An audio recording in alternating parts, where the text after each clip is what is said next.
کہ عید کے موقع پر مسجد نبوی پہ کچھ حبشی غلام آئے تھے اور انہوں نے آپ کے سامنے رقص کیا.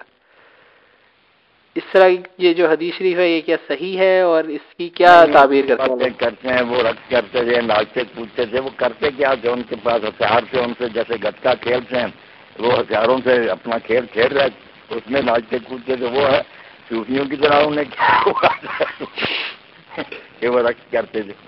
یہ بالکل غلط اصطلاح ہے، جھوٹی بات. لیکن وہ اپنے اسرار ہتھیاروں کے ساتھ ادھر ادھر کودتے پھرتے تھے. اچھا، وہ اس میں انہوں نے اصل میں کہا تھا، یہ رائے پیش کی تھی کہ کچھ جو اسکالرز ہیں وہ یہی کہتے ہیں کہ جو ہے نا وہ بیسیکلی ہتھیاروں سے کیا کہتے ہیں وہ کر رہے تھے. نہیں، بس یہ جو ہے نا اسکالر یہ صوفی جب ہوگا کہ انہوں نے وراثت میں فرض باتیں کہیں گی. خدا فوجیوں کا آپس میں پریڈ کرنا اور اصل کی نمائش کرنا، خدا صوفیوں کا ناچنا کودنا، یہ کوئی بات ہے کرنا؟ اچھا، کوئی یہ بات ہے؟ پھوٹے آنکھ والی بات. اچھا.